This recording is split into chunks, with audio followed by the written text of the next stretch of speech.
और आपतन कोण यानी अपवर्तित किरण आपतित किरण के बीच में, अविलंब और आपतित किरण के बीच में जो एंगल बनता है, यहाँ पे देखो एंगल आई दिख रहा है ना, जो एंगल बनता है उसे आपतन कोण के नाम से जानते हैं हम लोग।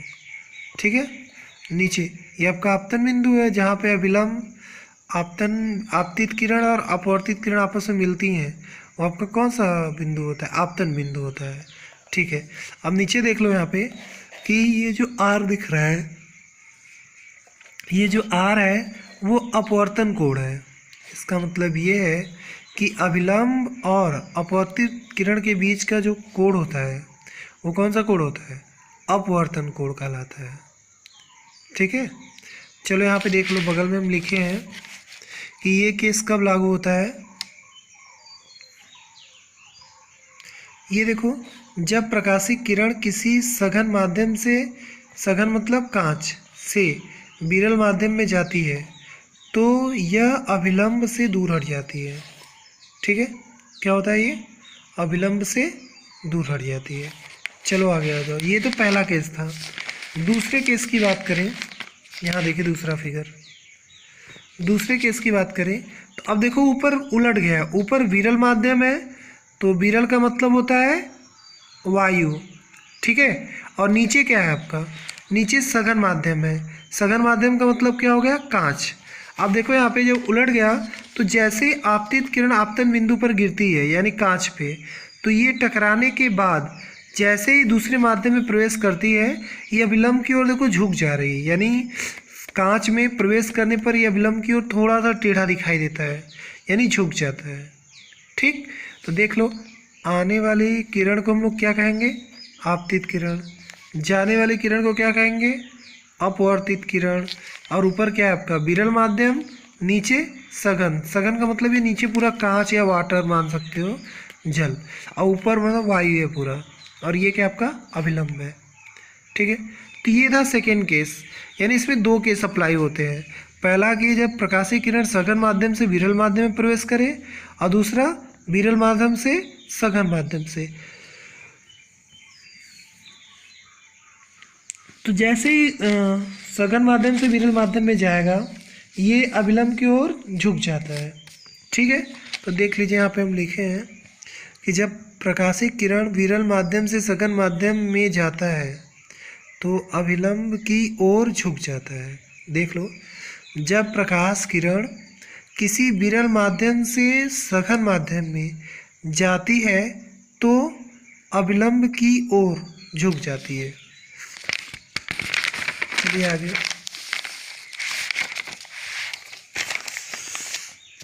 ये देखिए प्रकाश के अपवर्तन के नियम। चलिए अब जान लेते हैं कि प्रकाश के अपवर्तन के नियम क्या है। ठीक है, मतलब अपवर्तन तभी संभव है जब ये आपके दो केस अप्लाई होंगे। ठीक है, पहला केस देख लो क्या है। पहला ये है कि आपतित किरण, अपवर्तित किरण तथा आपतन बिंदु पर अभिलंब तीनों एक ही तल में स्थित होते हैं। देख लो, पहला आपतित किरण, अपवर्तित किरण तथा आपतन बिंदु पर अभिलंब तीनों एक ही तल में स्थित होते हैं। ठीक है, पहला आ गया। दूसरा देखो, आपतन कोण की ज्या तथा अपवर्तन कोण की ज्या का अनुपात एक नियतांक होता है। चलो फिर से देख लो, आपतन कोण की ज्या मिस होता है साइन। ठीक, आपतन कोण क्या है? आई, तो ये हो जाएगा साइन आई। फिर आगे देखिए, अपवर्तन कोण की ज्या, इसका मतलब क्या है? अपवर्तन कोण की ज्या का मतलब अपवर्तन कोण आर होता है, ज्या साइन होता है, तो ये साइन आर हो जाएगा। इन दोनों का जो अनुपात होता है वो एक नियतांक होता है ना। तो चलो देख लो कि साइन आई बटे क्या लिखा हुआ है, देख लो, साइन आई बटे साइन आर बराबर नियतांक, साइन आई बटे साइन आर बराबर नियतांक। ठीक है, इसे स्नेल का नियम भी कहते हैं। यहाँ देख लो, यानी अपवर्तन का जो दूसरा नियम है वो कौन सा नियम कहलाता है? स्नेल का नियम कहलाता है। ठीक है, बहुत इंपॉर्टेंट है ये, हम इसको यूज करेंगे आगे, स्नेल के नियम को। तो ये हमारा स्नेल का नियम है। तो देख लो यहाँ पे स्नेल के नियम में हम लोग इसे आर से भी दिखा सकते हैं। यहाँ पे देखिए, यहाँ पे इसको हम लोग एन लिख सकते हैं, ठीक है। यानी नियतांक इसमें हम लोग अपवर्तनांक एन से दिखा सकते हैं। यहाँ पे देख लो, दिख रहा है, हाँ, इसे हम लोग एन से भी प्रदर्शित करते हैं, ये वाला एन। तो एन से प्रदर्शित करते हैं, एन को अपवर्तनांक कहते हैं, ठीक है। आगे आ जाओ, नेक्स्ट टॉपिक पे बात करते हैं। ये देखिए हमारा अपवर्तनांक है कि अपवर्तनांक किसे कहते हैं हम लोग। तो अपवर्तनांक को एन से दिखाते हैं। अपवर्तनांक को किसे दिखाते हैं? एन से। चलिए यहाँ पे डिफिनीशन पहले पढ़ लें। तो देख लो यहाँ पे, निर्वात में प्रकाश की चाल, यानी निर्वात में प्रकाश की चाल को सी से दिखाते हैं आगे, तथा उस माध्यम में प्रकाश की चाल, यानी उसी माध्यम में, जिस माध्यम में प्रकाश निर्वात में चल रहा है, उसी माध्यम में प्रकाश की चाल को भी से दिखाते हैं। और इन दोनों का अपवर्तनांक जो होता है, इन दोनों की जो अनुपात होती है वो एन के बराबर होती है, यानी अपवर्तनांक के बराबर होती है। चलो देख लो कि एन बराबर सी अपान भी। सी क्या है? निर्वात में प्रकाश की चाल। भी क्या है? माध्यम में प्रकाश की चाल। एन क्या है? अपवर्तनांक है। तो देखो इसका मतलब क्या है कि अगर मान लेते हैं कि सी का मान आपको दिया ही रहेगा, सी तो फिक्स होता है, निर्वात में प्रकाश की चाल सबसे अधिक होती है, 3 × 10⁸ मीटर प्रति सेकेंड। तो हमें तो इतना तो पता ही है कि एन बराबर क्या होगा? सी अपान भी। सी का मान पता है। तो बच्चों यहाँ पे देखो दो बचा हुआ है, एन बचा हुआ है और भी। तो अब इन दोनों में से किसी एक का ही मान निकालना पड़ेगा हमें ना। तो अगर एन का मान पूछेगा तो हमें भी का दिया होगा और भी का निकालना होगा, तो एन सी के बटे में चला आएगा, ठीक है। चलिए आगे चलते हैं। अब ये हमारा टॉपिक क्लियर हो गया, दो टॉपिक। और अब आगे हम लोग पढ़ते हैं कि वास्तविक गहराई एवं आभासी गहराई। देख लो ध्यान से, वास्तविक गहराई एवं आभासी गहराई क्या होता है, ठीक है। चलो देखो यहाँ पे फार्मूला, ये जो ए एन एल लिखे हुए हैं, हम ध्यान से देख लो। यहाँ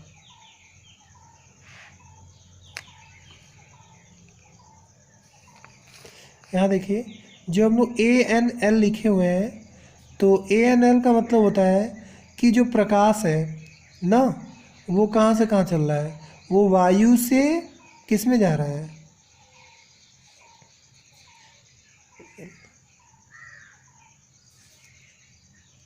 वायु से वाटर में जा रहा है, मतलब लिक्विड में, ठीक है। लिक्विड में वाटर ले सकते हैं, तो ए से एयर होता है। तो ए एन एल का मतलब है कि वायु से मतलब लिक्विड में जा रहा है, और जहाँ पे एन आपका अपवर्तनांक है। तो देखो फार्मूला क्या होगा, एन बराबर फार्मूला होगा कि वास्तविक गहराई बटे आभासी गहराई। यानी अगर आपको वास्तविक गहराई दिया हो, आभासी गहराई दिया हो, तो आप लोग निकाल सकते हैं कि वायु इससे इसके सापेक्ष जा रही है, ठीक है। तो अब यहाँ पे देखो कि वास्तविक गहराई बटे क्या, आभासी गहराई। तो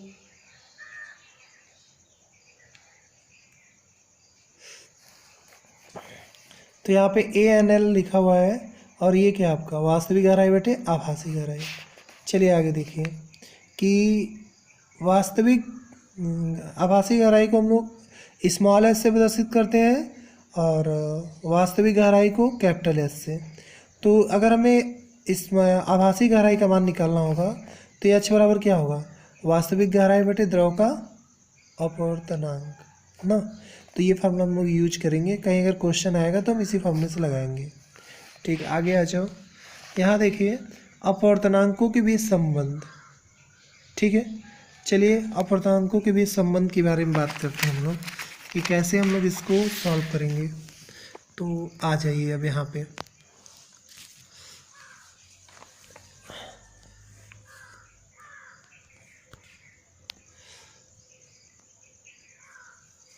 ये देखिए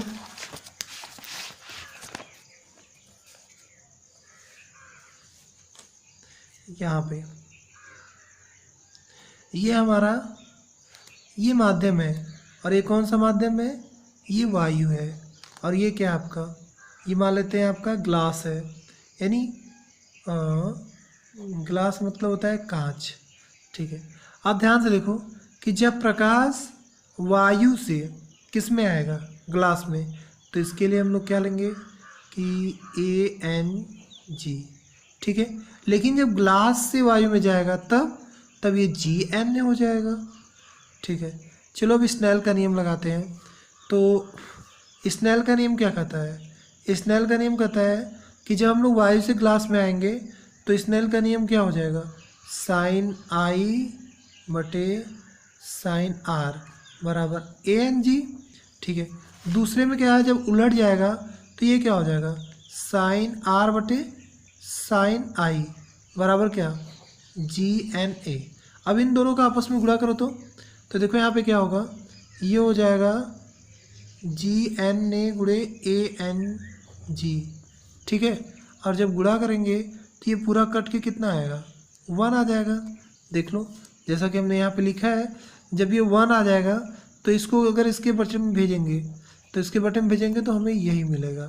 यानी ये एक अपवर्तनांकों में संबंध हो गया कि जब प्रकाश क्या हो रही है, अगर आपको दे दे कि वायु के सापेक्ष कांच का अपवर्तनांक, और तो पूछेगा कांच के सापेक्ष वायु का बताओ, कांच के सापेक्ष वायु का अपवर्तनांक बताओ।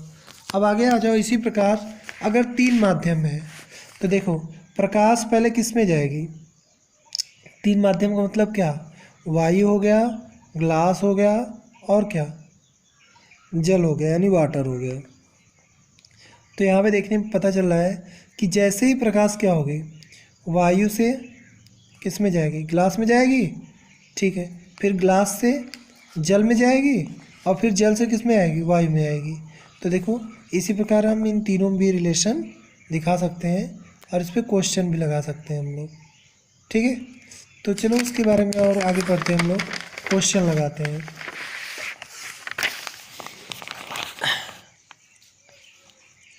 चलो देखो क्वेश्चन देखो। ठीक है, यदि निर्वात में प्रकाश का वेग 3 × 10⁸ मीटर प्रति सेकेंड है तो जल में प्रकाश का वेग ज्ञात कीजिए। ठीक है, देखिए यदि निर्वात में प्रकाश का वेग 3 × 10⁸ मीटर प्रति सेकेंड है तो जल में प्रकाश का वेग ज्ञात कीजिए। ठीक है, यानी आपसे क्या पूछ रहा है, आपसे पूछ रहा है कि यदि निर्वात में प्रकाश का वेग इतना है तो जल में प्रकाश का वेग ज्ञात कीजिए। तो जल में कितना होगा, चलिए आते हैं, आगे आ जाओ। देखो C का मान तो दिया हुआ है कि 3 × 10⁸ मीटर पर सेकेंड होता है। इसमें देखो N का भी मान दिया हुआ है 4/3। ठीक है, यानी अपवर्तनांक इसका दिया है 4/3। तो आपको जब निकालना होगा N का मान, तो N बराबर क्या होगा, C/V होगा। तो V बराबर क्या होगा, V बराबर होगा C/N, और C का मान है 3 × 10⁸ बटे कितना, 4/3। जब ये उल्टेगा तो 3 ऊपर चला जाएगा, तो ये कितना हो जाएगा, 3 तिरिक्के 9 हो जाएगा। तो 9 बटे कितना, 4 × 10⁸। तो आपका आंसर कितना आएगा, भाग देने पर आएगा 2.25 × 10⁸ मीटर प्रति सेकेंड। ठीक है ना, क्वेश्चन समझ में आया। एक बार देख लो अच्छे से कि अगर प्रकाश के चाल अपवर्तनांक दिया हो तो हमें किसका मान निकालना है, स्मॉल n का, तो स्मॉल v का। तो हम लोग फार्मूले से स्मॉल v का मान निकाल लेंगे। आइए नेक्स्ट क्वेश्चन देखते हैं। देखो यहाँ पे कांच तथा जल के वायु के सापेक्ष अपवर्तनांक क्रमशः 3/2 तथा 4/3 है। तो कांच का जल के सापेक्ष अपवर्तनांक ज्ञात कीजिए। ठीक है, देख लो ध्यान से, कांच तथा जल के वायु के सापेक्ष अपवर्तनांक क्रमशः 3/2 तथा 4/3 है। तो कांच का जल के सापेक्ष अपवर्तनांक ज्ञात कीजिए। ठीक है, चलो ज्ञात करते हैं। पहले जो दिया है उसको नोट कर लेते हैं हम लोग। तो दिया क्या है, यहाँ पे देख लो, आपको दिया है जल के सापेक्ष वायु का अपर्तनांक, यहाँ पे देख लो जल के सापेक्ष वायु का अपर्तनांक, और यहाँ पे अरे कांच के सापेक्ष वायु का है और ये जल के सापेक्ष वायु का है। तो यहाँ पे जल के सापेक्ष वायु का कितना है 4/3 और कांच के सापेक्ष का 3/2। तो चलो यहाँ पे फार्मूला लगाते हैं, जो हम लोग ये वाला फार्मूला। तो देखिए फार्मूला क्या है, WNG बराबर ANG/ANW। ठीक है, दोनों का मान रख दीजिए, सॉल्व कर लेंगे तो इसका आंसर कितना आएगा 9/8 आएगा। ठीक है, चलो आगे।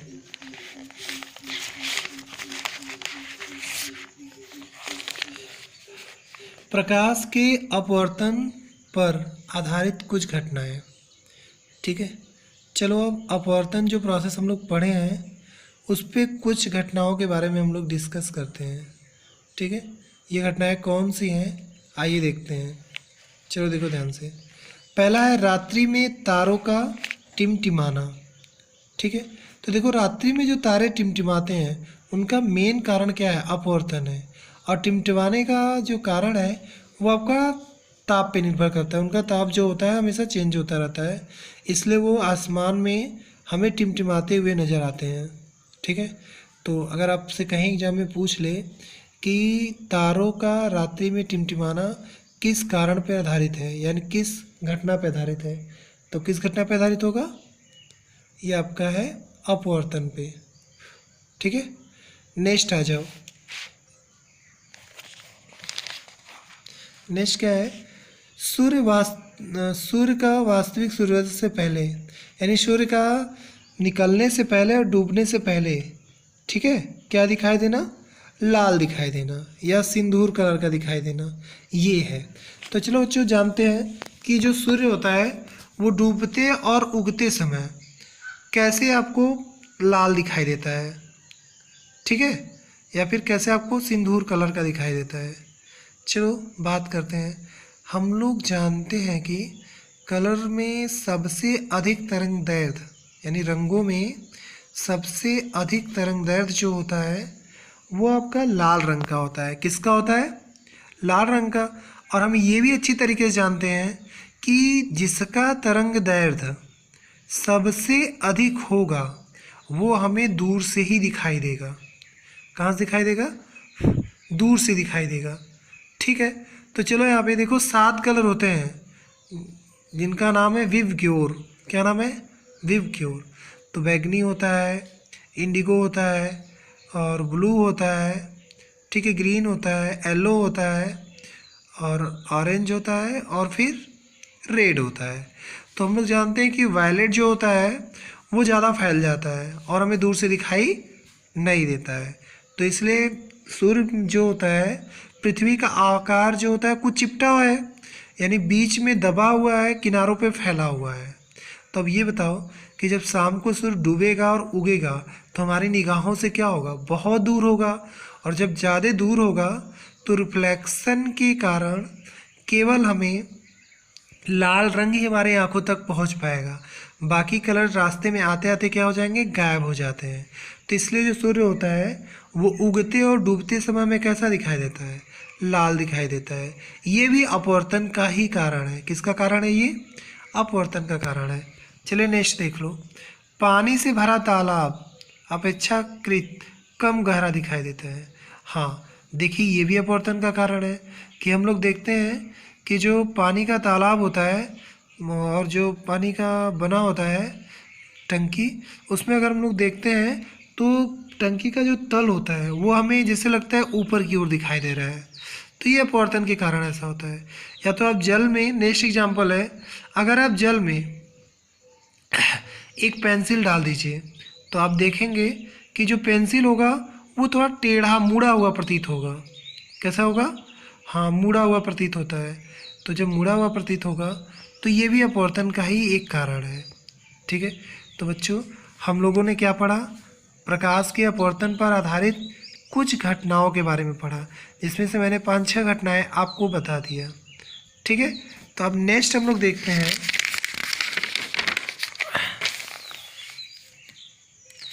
प्रकाश के पूर्ण आंतरिक परावर्तन के बारे में पढ़ते हैं ना। नेक्स्ट टॉपिक है हमारा प्रकाश का पूर्ण आंतरिक परावर्तन। क्या है? प्रकाश का पूर्ण आंतरिक परावर्तन या फिर इसे क्रांतिक कोण पढ़ना है। तो चलिए यहाँ पे पहले हम लोग फिगर की बात करते हैं। देख लीजिए यहाँ पे ये हमारा फिगर है, ठीक है। तो इस फिगर में देखो हम लोग 3 कंडीशन यूज किए हैं, दिख रहा है? हाँ देख लो। और नीचे आपका विरल माध्यम है, नहीं सॉरी, ऊपर विरल माध्यम है, नीचे आपका कौन सा माध्यम है? सघन माध्यम दिख रहा है, ठीक है। चलो देखते हैं। तो अब देख लो ध्यान से कि जब प्रकाशिक किरण नीचे से ऊपर की ओर जा रही है ना, यानी देख लो कंडीशन क्या है। कंडीशन ये है कि पूर्ण आंतरिक परावर्तन तभी हो सकता है जब प्रकाशिक किरण सघन माध्यम से विरल माध्यम में प्रवेश करती है, ठीक है। तो अब ये बताओ कि हम लोगों ने पढ़ा है कि जब प्रकाशिक किरण सघन माध्यम से विरल माध्यम में जाए तो अविलंब से दूर हटेगी कि पास आएगी? अविलंब से दूर हटेगी ना। हम लोगों ने यही पढ़ा है कि सघन माध्यम से जब विरल माध्यम में जाएगा तो अविलंब से थोड़ा दूर हट जाता है, ठीक है। अविलंब से क्या होता है? थोड़ा दूर हट जाता है। तो इसी प्रोसेस को हम लोग अपवर्तन के नाम से जानते हैं। तो चलो थोड़ा केस स्टडी करके तब आगे की बात करते हैं। तो देखो यहाँ पे पहले केस में क्या है कि सघन माध्यम से प्रकाशिक किरण निकली यहाँ पे और फिर वो विरल माध्यम में जैसे ही प्रवेश की अविलंब से देखो थोड़ा दूर हट गई है, ठीक है। चलो हम लोग आई का मान थोड़ा और बढ़ाते हैं नेक्स्ट केस में। तो जैसे ही आई का मान थोड़ा और बढ़ाते हैं, ये जो हमारी अपवर्तित किरण है वो देखो ये जो आपका मुख्य अक्ष है उसके समांतर हो जा रहा है। इसका मतलब विलंब और इसके बीच में 90 डिग्री का कोण बन जा रहा है। तो यहाँ पे कंडीशन है कि जैसे ही आपतन कोण का मान बढ़ाएं तो एक विशेष आपतन कोण पर आर का मान 90 डिग्री हो जाता है। तो यहाँ पे जो आई होता है, यानी आई का मतलब क्या? आपतन कोण, वो आपका क्रांतिक कोण के बराबर हो जाता है, ठीक है। किसके बराबर हो जाता है? क्रांतिक कोण के। अब ध्यान से देखो तीसरे केस में, सबसे इंपॉर्टेंट केस, कि अगर आई का मान, यदि आई का मान थोड़ा सा और बढ़ाते हैं तो प्रकाशिक किरण जो होती है वो क्या होती है? टकरा कर सघन विरल माध्यम में न जाकर सघन माध्यम में ही वापस आ जाती है, ठीक है। तो हम लोग क्या पढ़ें? हम लोग यहाँ पे 3 स्थितियाँ पढ़ें, ठीक है।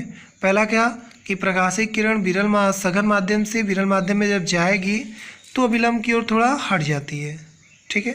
दूसरा केस ये है कि जैसे आपतन कोण का मान अगर हम लोग बढ़ाते हैं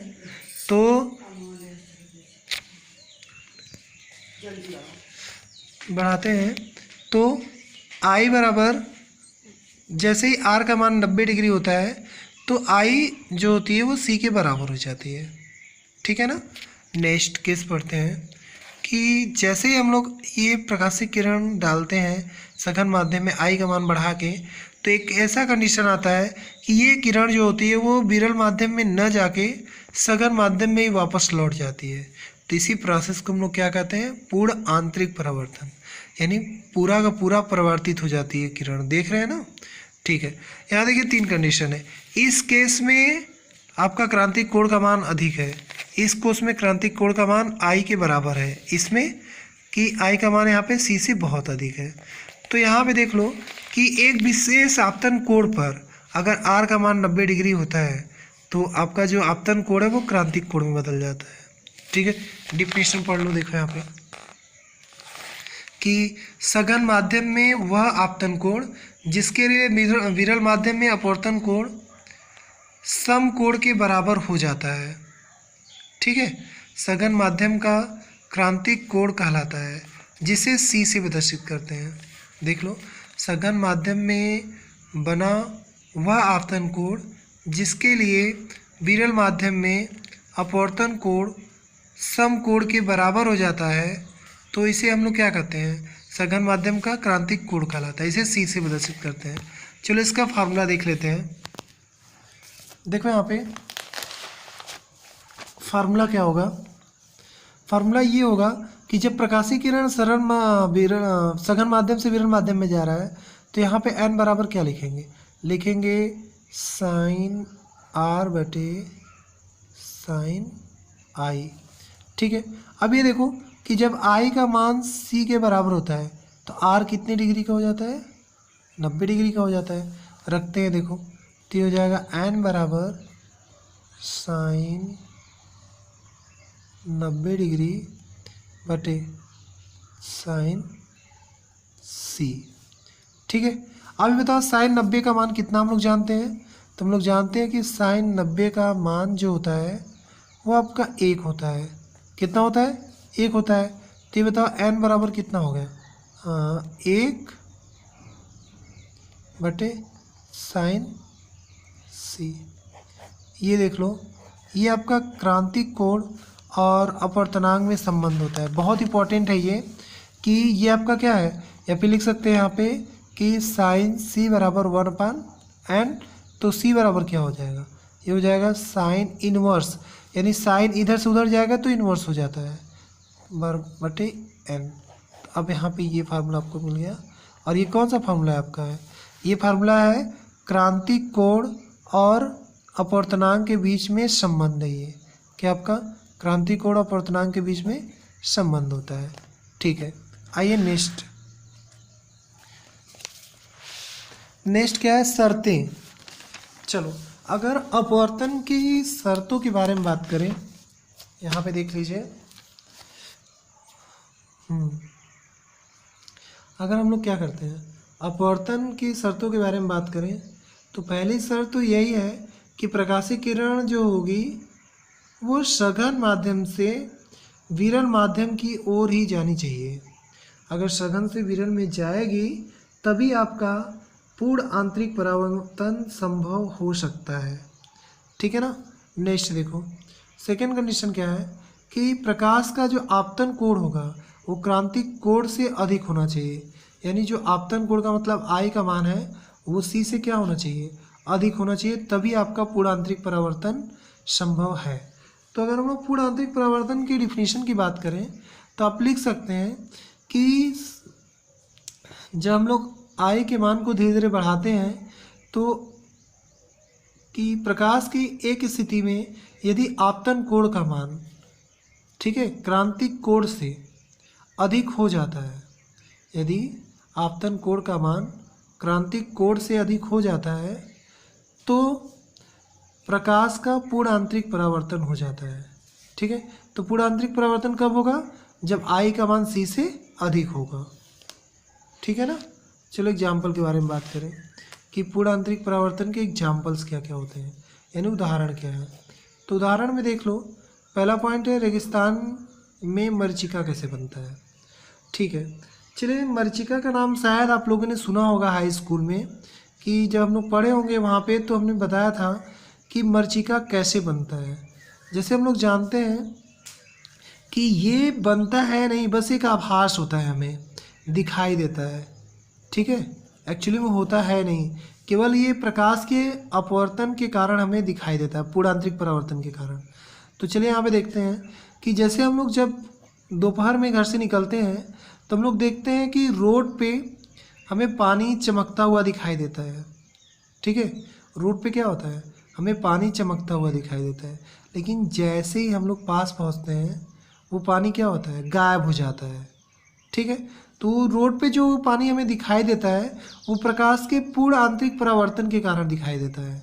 ठीक है, तो और इस प्रक्रिया को हम लोग क्या कहते हैं, मरीचिका कहते हैं, और इसे भ्रम भी कहते हैं, मतलब भ्रम होता है ये। और ये रेगिस्तान में, जैसे बालू वालू में बहुत तेज़ी से बनता है, बालू में चमकता है बालू, तो बालू पे जब प्रकाशीय किरणें बनती हैं तो वो पानी जैसा दिखाई देती हैं, चमचमाती हैं।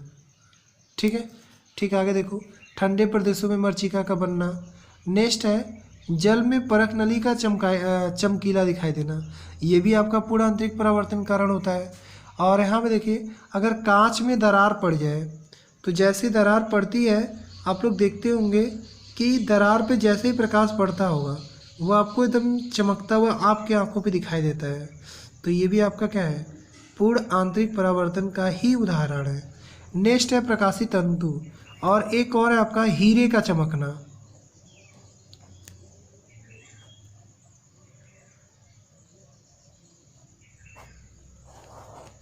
ठीक है।